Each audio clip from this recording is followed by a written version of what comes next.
Probable scenarios of the U.S. clash with China and Russia. Analysts of the Royal Institute of United Services of Great Britain are inclined to think that as long as the active phase of the war continues in Ukraine, Russia will probably not have the opportunity to create a threat to Europe. It can only be the threat of nuclear escalation. A more long-term threat to NATO is a conflict with Russia in 3 to 5 years.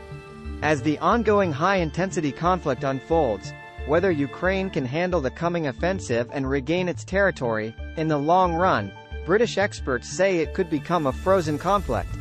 And here, the British highlight the main directions of world threats.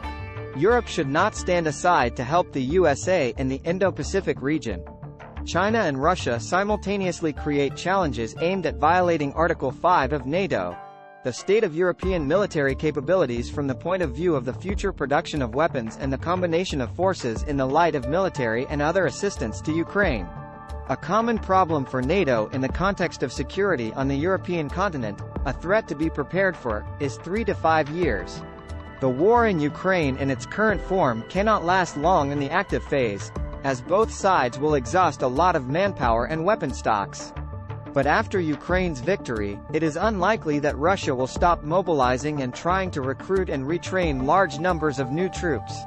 Even after the victory of Ukraine and the war's end, Russia will continue to feel that it has lost a huge amount of its potential.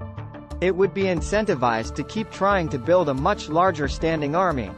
China will most likely pursue a policy of rearmament of Russia, as Beijing is geostrategically interested in Moscow posing a serious military threat in Europe in order to bind European and, ideally, American military forces on the European continent. The danger is that in the event of a conflict in the Indo-Pacific, Taiwan, the Korean Peninsula, the South China Sea, any of these potential flashpoints could have either an active conflict or a severe military confrontation between the USA and its allies in China. That is when Russia will have the best chance, and therefore the most opportunity and motivation, to try to resume force against NATO, to violate Article 5, which calls for collective defense, which has always been a key goal of the Kremlin's foreign policy.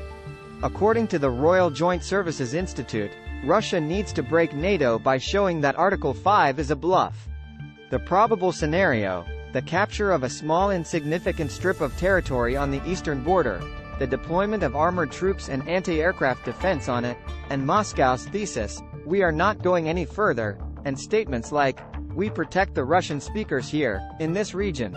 China has a strong incentive to try to push Russia into doing so, because Beijing would need to divert America's attention from the aforementioned region, effectively denying the US the ability to focus support for its allies there.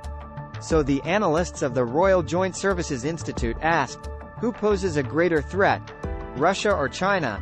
They answer, both countries. Thanks for watching.